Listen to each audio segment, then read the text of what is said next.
wetan ana swara gumuruh labet geger mawurahan rame sadengah papan isine mung wong rebutan kalungguhan jagat kidul usrek samya bregudul merga padha nggugu hambeke wong wadul ing Brangkulon padudon saenggon-enggon temah kathah pepejah padha rubuh dadi layon ing jagat lor tunggal bangsa wis ora gelem awor tunggal golongan ora bisa momor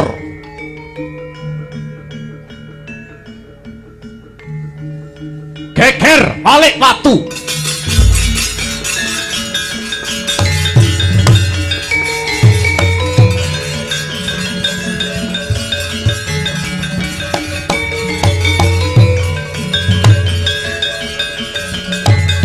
yo maju maju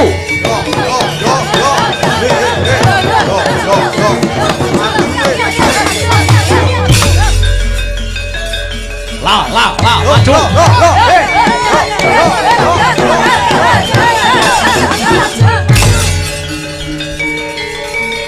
Gundolo hey oh hey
Hei, para Pandhawa. Aku Prabu Duryudana, ratu saka negara Ngastina. Hei Pandhawa, kowe bisa kowe sembodo njaluk baline negara Ngastina. Negara Ngastina kelakon bisa mbok regem balik yen to ndase Ratu Ngastina Prabu Duryudana wis bosok koklok dirubung laler.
Ya jagat Dewa Bathara, ya jagat Pangestungkara.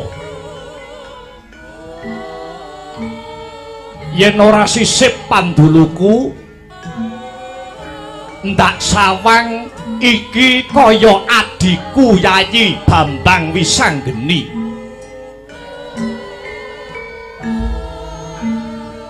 Nitik saka gelagat kang beda kaya adat saben. Yayi Wisanggeni mlaku ngener mangulon parane arep menyang ngendi ni Wisanggeni? Kakang Antasena piye le?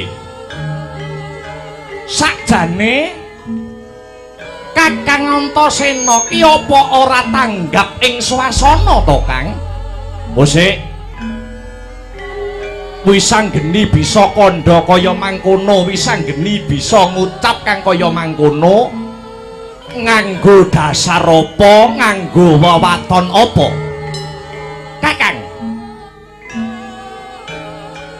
telung candra kepungkur utawa telung wulan kawuri, pepundhenmu lan pepundhenku para Pandhawa ngrawuhi wujuding saraseyan kang den adani dening Kanjeng Eyang Mahatma Bisma. Ing kono pepundhen Pandhawa dalah para Kurawa diklumpukke dadi siji. Kang sing rembug piye carane supayane trah wiyasa ora tukaran, trah wiyasa ora cecungkrahan? Apa maneh Kakang? Apa maneh yen nganti besok nyebrang getih paprangan Baratayuda Jaya Binangun, Kanjeng Eyang ing Talkanda Mahatma Resi Bisma bisa kagungan gagasan kang kaya mangkono iku krana Kanjeng Eyang Mahatma Bisma ngrumangsani yen to Ngastinamana bumi kelairane, Ngastinamana bumi wutah darahe. Sak Sawise mangkono Kakang, aning sarasehan mau para Kurawa prasetya utawa janji yen to ora gantalan suwe maneh separone negara Ngastina bakal dibalekake marang para pepunden Pandhawa. Nanging Kakang Antasena ndak itung 3 wulan nganti saiki para Kurawa babar pisan durung paring katerangan babakan janji sing wis diucapake, babakan janji kang wis kawedhar. Banjur karepe Yayi Wisanggeni kepiye? Kakang, Wisanggeni duweni panemu kok nganti kedlarung-dlarung para Kurawa ora bisa netepi ucape, kok nganti para Kurawa ora bisa netepi marang janjine. Kurawa bakal tak elingke nganggo carane Wisanggeni dhewe. Edyan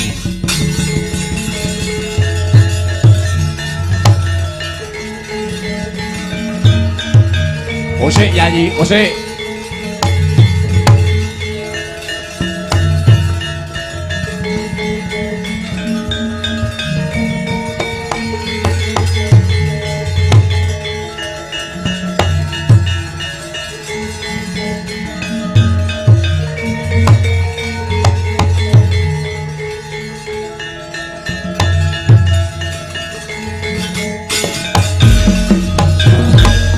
Sarating pandam sumulung hamadangi jero pasareyan ngenani wadana remu-remu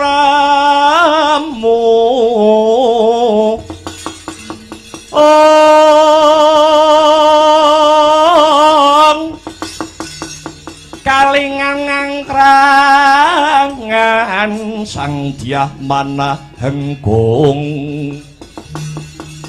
sumungkem guling sang kakung hangrerebo baboe maneman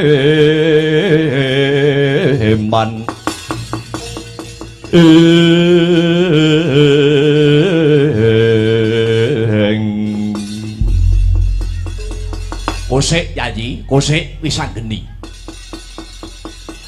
Aja grusa-grusu mengko mundhak kesluru. Wekasane kelakuan kang sarta pakardimu iki mengko bisa kleru. Yayi, piye Kakang? Apa yen Wisanggeni banjur nesu-nesu bisa mestekke yen para Kurawa iki mengko bakale netepi janjine, ya kuwi bakal mbalekke separone negara Ngastina marang para pepunden Pandhawa. Wis jal pangsulana Wisanggeni.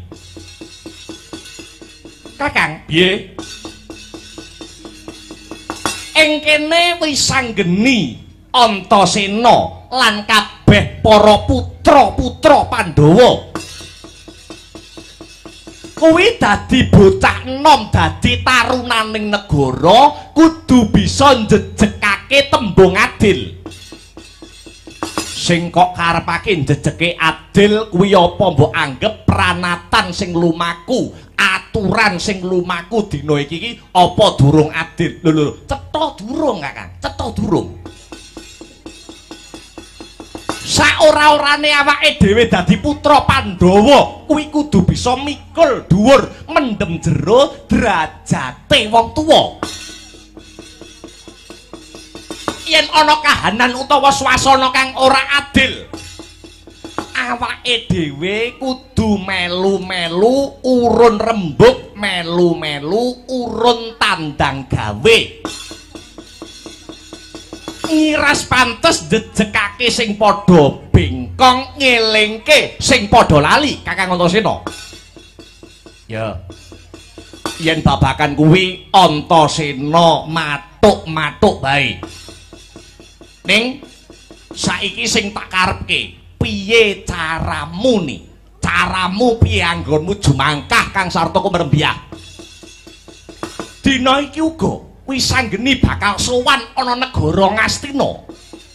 Sowan wa Prabu Duryudana. Iya.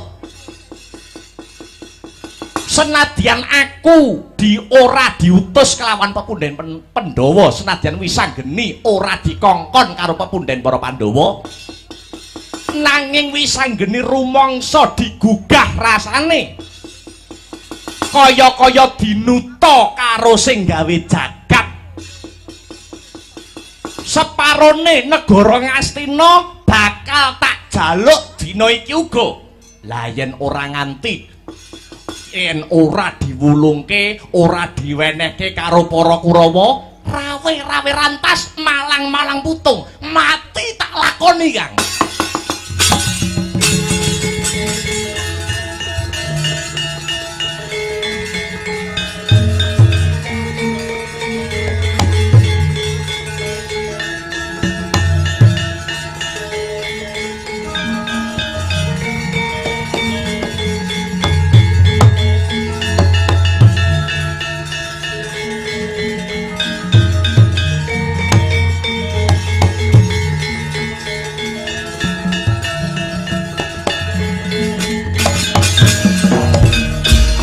Kadang mau padha warantena becik besok amendem baris baris kang prayitna yuwa saranta wong ing dwara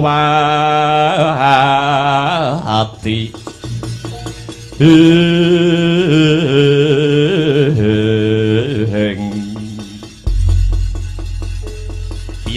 piye mau tembungmu piye? Mati mbok lakoni. Iya, Kakang. Oh, kelakon mati kodhok kowe ning. Mati kodhok iki maknane piye? Ngene. Senadyan aku iki Antasena iki bocah ndugal kepalang. Ning Antasena iki isih waras, isih kebak petung nih. Isih kebak petung sing jangkep.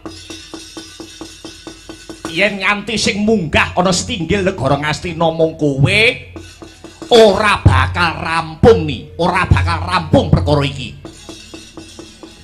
Lah banjur Wisanggeni kudu kepriye, Kakang? Prayoga becike para putra-putra Pandhawa diklumpukne luwih dhisik. Mesanggrah ana ing Tegal Kurusetra. Nyusun kekuatan, ngiras gawe giris, gawe wedi para Kurawa. Yen wis padha sayek saeka praya putra-putra Pandhawa, babakan Wisanggeni bakal munggah ana negara Ngastina ngelingke Siwa Duryudana ratu ing negara Ngastina, aku mesti wae bakal nyengkuyung saka mburi le Wisanggeni. Mathuk lan sarujuk, Kakang. Yen mangkono ayo enggal-enggal lon-lonan lumaku. Nganggo TKT satriya tanah Jawa. Muga-muga gegayuhan kang luhur iki bisa nemu rahayu ya, Kakang. Iya, Yayi. Yayi Wisanggeni.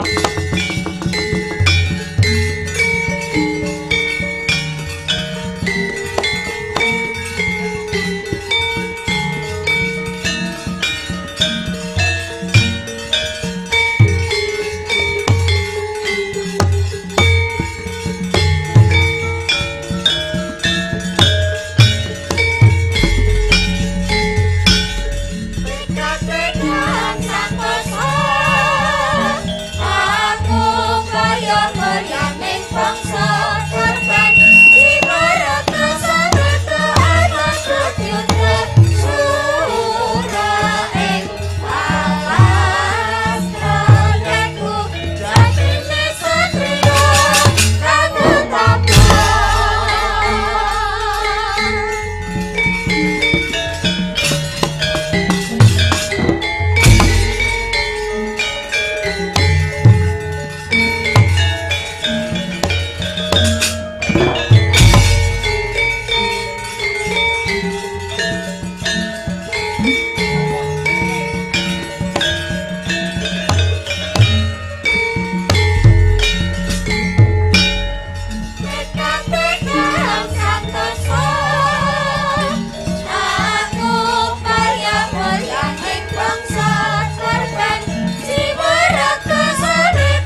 purba dening manungsa ya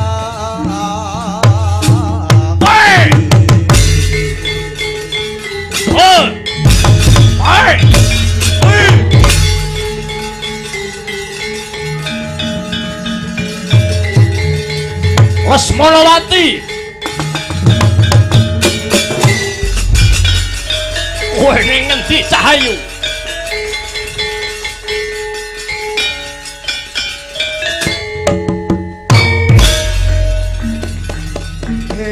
ingkang triprakara gondhong kalawan bejo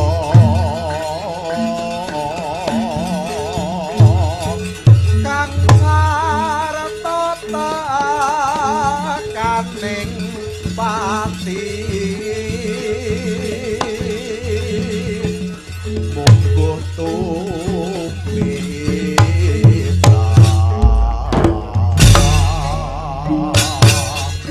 monggo bermonglah kowe ning ngendi Cahayu waduh Lesmonowati aku gandrung ketaung karo kowe Cahayu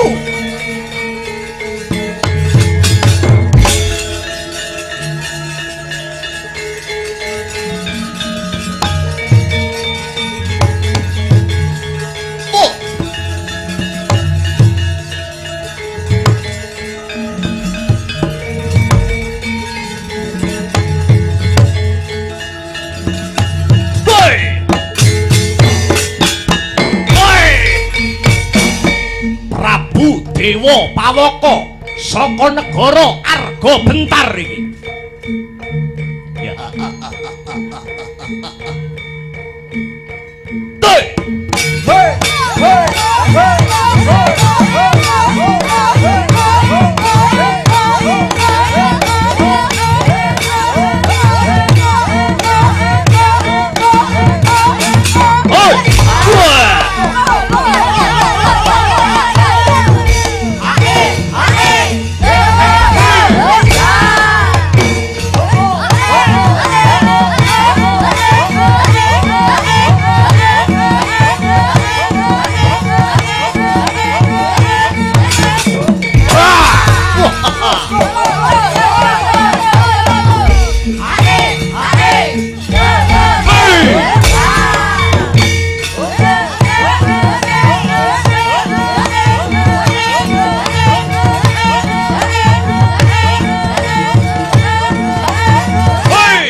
Pawaka mrene ya Kulup.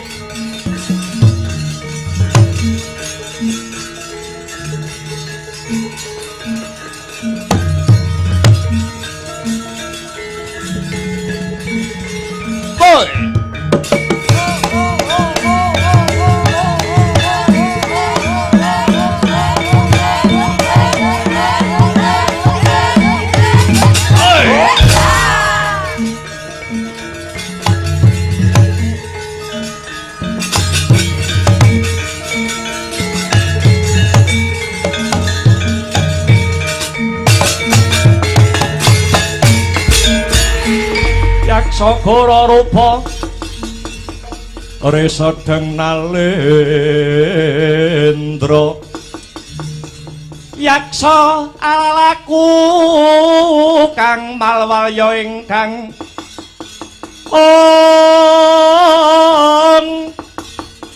gambira marang ngise siyung metu Prabawa Gora mawalian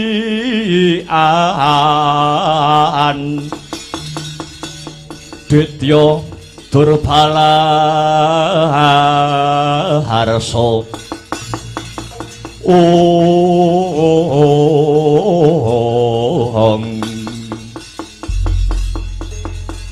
putraku anakku bocah sigit putraku wong Jentara kowe ratu Arga Bentar Prabu Dewa Pawaka lah dalah ya wonten timbalan ingkang adhawuh Kanjeng Rama Begawan Manik Maninten ndak rasa uripku ana ing Madyapada iki wis ora kurang samubarange Kulup. Krana aku Begawan Manik Maninten wis marem nyawang anakku Dewa Pawaka kang wis sinengkakake aluhur dadi ratu sing misuwur.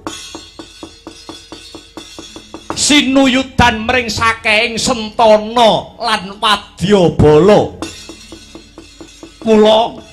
Mula pun Bapa Begawan Manik Maninten cukup mangas Rama ana pertapan ngatas angin kene wae, Nggir.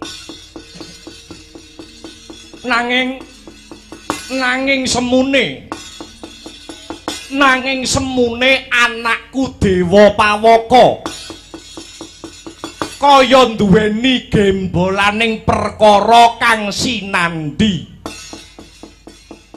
Matura Kulup, matura Dewa Pawaka. Sambata marang wong tuamu aku Begawan Manik Maninten Dewa Pawaka. Pun Bapa wis ora bisa ngerteni marang apa sing dadi lekasmu. Mula matura marang pun Bapa. Pun Bapa durung dungkap sing dadi underaning perkaramu, Dewa Pawaka.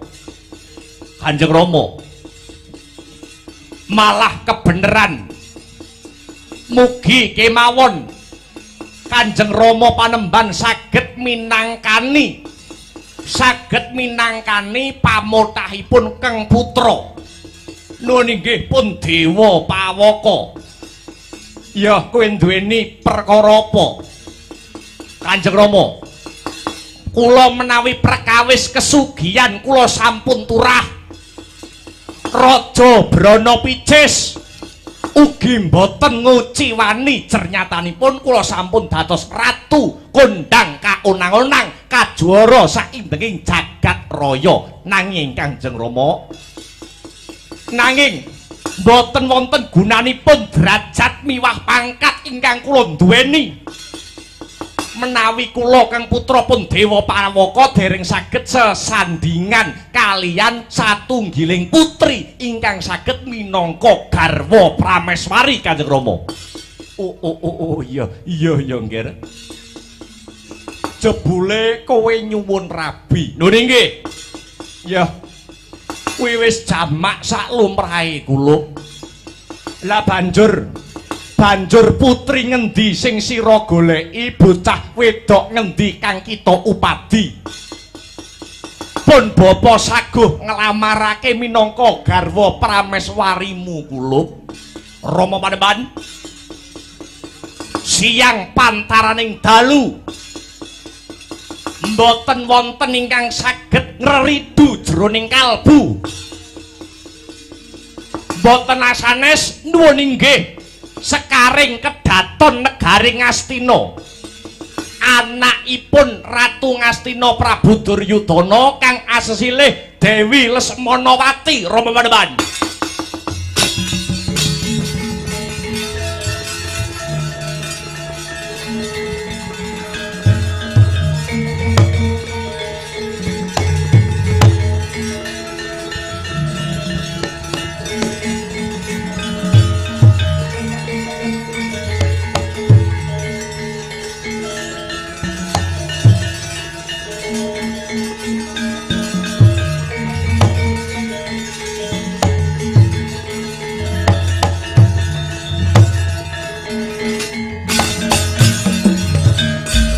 Kagiatane sanggapi rangu rinanggul kinempit kehampit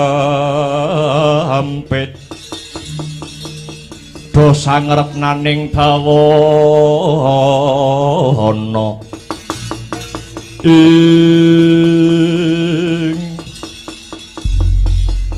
ya jagat dewa Bathara ya jagat Pramudita kuwi to sing mbok karepke. Ya.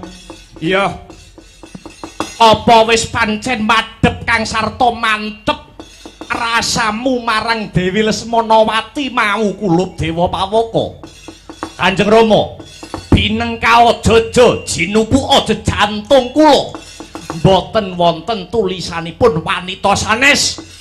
Inggih namung Dewi Lesmanawati ingkang kuwawa njiret batin kula. Ngibaratipun widodari darat mboten wonten sakuku irengipun menawi kasanding kalian Dewi Lesmanawati. Dewi Lesmanawati menika kanggo kula ayu-ayune wong wedok jagat tanpa timbang sak jose pokoke. Dewi Lesmanawati menika dasare dedeke lencir kuning, rambute ngembang bakung marake ati bingung, mripate ndamar kanginan gawe ati kepranan, lambene manggis karengat yen pinuju mesem mangu jiwat, payudarane wewek ning kathok marake sesek lho niku. Ya. Pun bapa ora maido jenenge wong kasmaran kuwi rasane pancen kaya mengkono. Lah nggih. Iya. Wong sing lagi nandhang kasmaran iku ngibaratake jagat wis ora ana sing disawang kejaba mung wong sing ditresnani. Lah nggih no. Ratu kondang, ratu sugih. Kados kula Dewa Pawaka duwe wadya bala pirang-pirang, duwe prajurit pirang-pirang. Bondo donya kula nggih boten kurang-kurang. Kok ora ndang rabi. Eman-eman wong duwe kok nggur nguyuh ae lho niku. Iya. Pun bapa mangerteni kula.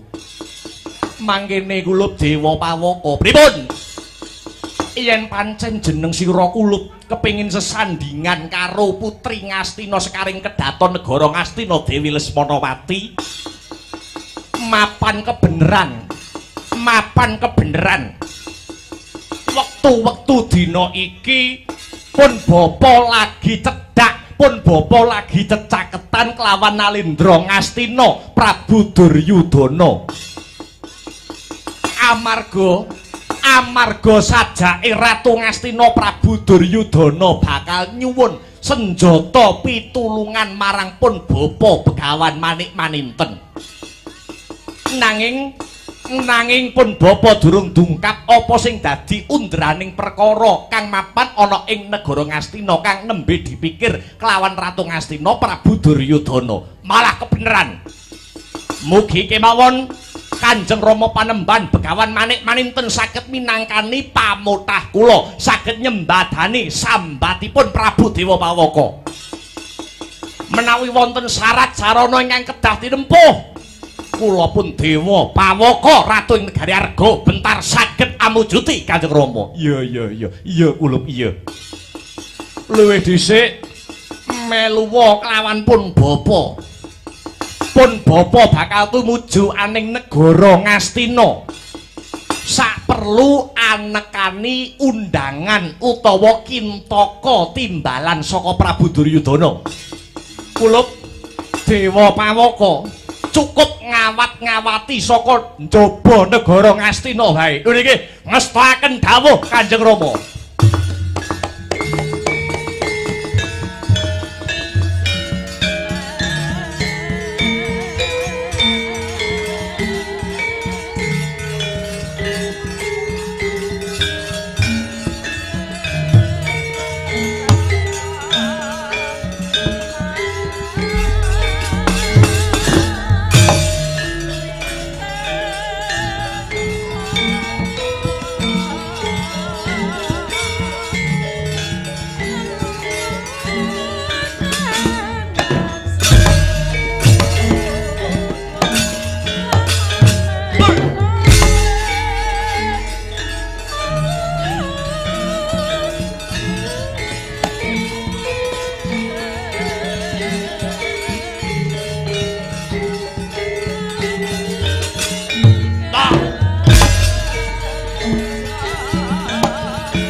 bijelangenira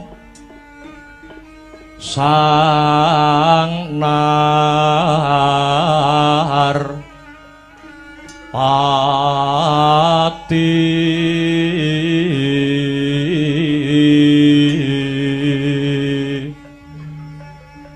lampah hira alon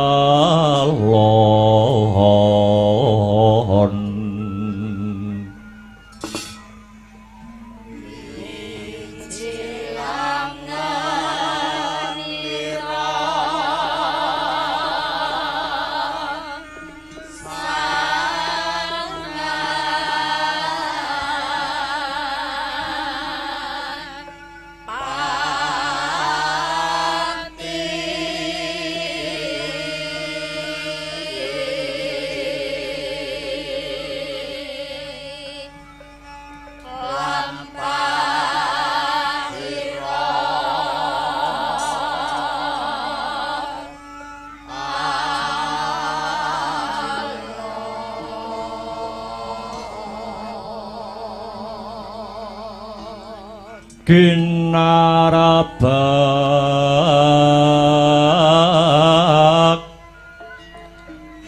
padaya yuwarna nira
Hyang Suksma mangadi luwih payungana marang panjenengan ingsun ya jagat ya dewa ya Bathara Bapa Durna kula wonten pangandika ingkang adhawuh anak angger Duryudana amiji dhateng sawanipun pun bapa ing Sukalima Pandhita Danyuwang Durna Paman Patih Harya Sengkuni paman. Kawula nuwun dawuh tinimbalan nggir anak angger Jaka Pitana. Sawetawis dipun prayogakaken anggenipun sami pinarak lenggah. Ri palenggahan sakmangke kula badhe wawan pangandikan kelawan Bapa Panemban Begawan Manik Maninten saking pertapan ngatasangin Bapa. Oh nggih anak Prabu. Sasana saha wanci kula borongaken dumateng jengandika anak Prabu Duryudana anggenipun badhe wawan pangandikan kalian Kakang Begawan Manik Maninten. Matur nuwun. Bapa Panemban Begawan Manik Maninten. Om awit enam hastu nama sidam sigdi sekaring buwana langgeng. Duryudana kepiye Duryudana? Sak rawuh paduka Kula ngaturaken pasegahan Panakrami Kang sarta bekti tandha pangaji-aji kunjuk dumateng panjenenganipun pun bapa Panembahan Begawan Manik Maninten. Iya banget panarimanipun Bapa Duryudana. Akarya bombong Birawa jroning nala ora liwat pangestunipun Bapa Tampanana Duryudana. Lho nggih. Gorawalan anggen kula nampi kapetekaken wonten ing Jaja rumeketing Wardaya miwahana rah daging kayuwanan. Boten langkung sumangga kula aturi lenggah ingkang prayogi Bapa Begawan Manik Maninten. Ya, kaya wis ora kurang prayoga lenggahipun Bapa aning setinggil negara Ngastina kene.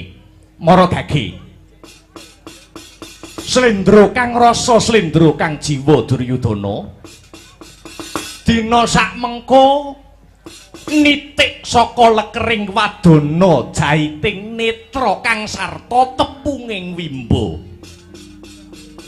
ana gembolaning perkara kang kineker mara gage Duryudana yen ana bot repot kang sarta ruweting atimu yen keni winedar ing akatah pun Bapa Begawan Manik Maninten sumedya ngangklungake jangga nilingake karna nengga rumentah sabdamu sabdane anak angger Duryudana.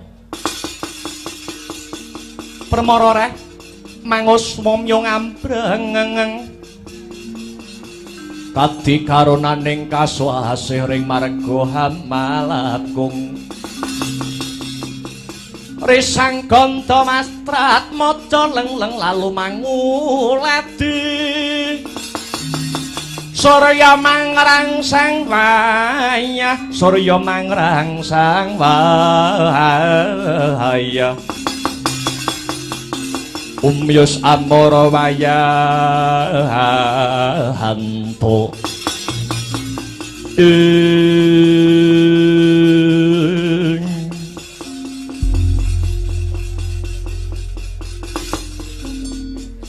ilang ana Durgama sangga runggirikuh kang sarta pekewuh Duryudana. Mara gage matura klawan pun bapa kula. Sumangga nggir kula aturi paring dawuh medharaken sabda dumateng para nayakaning praja ingkang samya sumewa wonten palenggahan setinggil negari Ngastina dinten sakmangke nggih. Lho sumala surat mret gandil buntute omah joglo. Hawla. Wonten punapa to nggir? Sajake kok susah engko ta dipun penggalih urip teng donya niku namung sepisan ora usah susah diseneng-senengke pikire yen ana perkara ya dirembuk yen ana masalah ya dimupakatke supaya nemokaken wujudipun titik temu nggih titik temu satemah padang tetrawangan penggalih paduka anak angger Duryudana. Mangga ora usah susah urip sepisan niku digawe seneng kemawon nggih digawe happy kemawon wong niku nek atine seneng ora gampang cepet tuwa tur ora gampang kena penyakit lho ngoten lho nggih Bapa Durna nggih kula aturi mendel sawetawis Bapak nggih Bapa Penamban Begawan Manik Maninten angger Duryudana kepriye kula kinten boten wonten ingkang saged kula sambati kejawi namung paduka Bapa Panembahan Begawan Manik Maninten. Perkara apa kula? Tri Candra kepengker utawi 3 wulan kepungkur. Kula Duryudana ratu ing negari Ngastina dipun timbali kaliyan Kanjeng Eyang ing Talkanda Sang Begawan Bisma. Kula mboten ngertos sangkan paraning bilai ngertos-ngertos dhateng pertapan Talkanda kandha kala wau sampun wonten kadang kula para Pandhawa jangkep gangsal wonten Pandhawa 5 ingkang ngrantos utawi nunggu dhateng Duryudana ratu ing negaring Astina. Lah banjur piye, Nger? Banjur piye? Gandeng Duryudana kepungkur 3 wulan kepungkur niku ijen tanpa rowang, ijen tanpa kanca, kalah swanten, kalah swara kalian para Pandhawa. Bapa saklugunipun negaring Astina duk rumuhun ingkang ndarbeni menika para Pandhawa. Awit nglengser palenggahanipun Paman Prabu Pandhu Dewayana ingkang sampun nyuwarga duk rikala semanten. Supados adil Kanjeng Eyang Begawan Bisma paring dawuh yen to negari Gajahhoya utawi negari Ngastina badhe dipun sigar semangka separo kanggo Duryudana separo wilayah kangge para Pandhawa.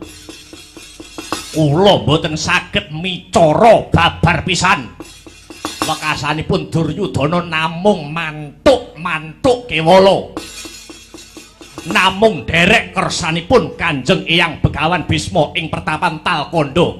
Kanjeng Bapa lho musik tegese duk nalika semono Duryudana nyetujoni yen bakal mbalekake negara Ngastina separo kanggo para Pandhawa. Ngono kula lakar kados mekaten. Kepara kula Duryudana sampun tapak asta utawi tanda tangan minangka surat kekancingan bilih kula saguh bilih kula sagah mangsulaken separone negara Ngastina dumateng para Pandhawa. Bapak lah dalah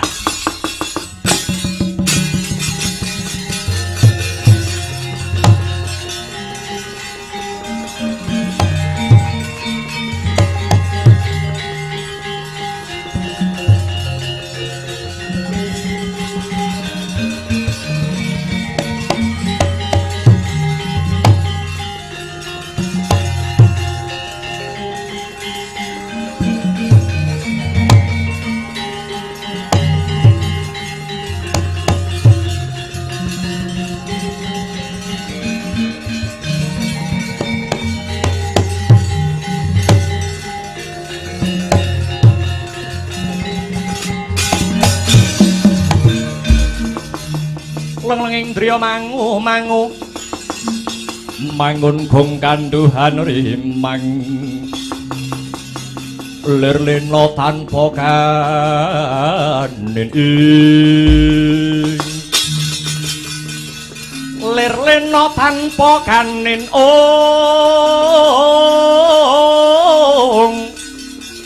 yen tantulusa yen tantulusa mengko sang Dyah Utama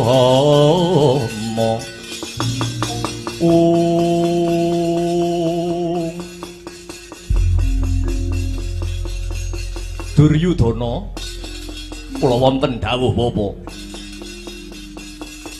ana paribasan sedumuk bathuk sanyari bumi sing maknane sing mengkusu rasa kudu dikukuwi kudu ditotoi pati.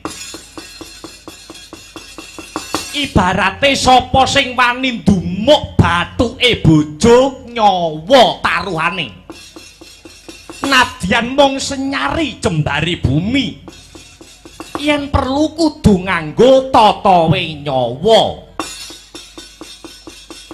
tata ing nyawa kang sarta wutahing ludira Duryudana. Kalamun to jeneng sira Duryudana bakal balekake separone negara Ngastina marang para Pandhawa, iki mengko bakale asor kawibawanmu kulup. Lah padha senenge negara kiwa tengen sing gething kelawan negara Ngastina kene. Mendah senenge negara-negara sing gething keburu sengit karo para Kurawa. Yen to separone negara Ngastina bakal sida mbok balekke marang kadang-kadangmu para Pandhawa. Ulut Duryudana.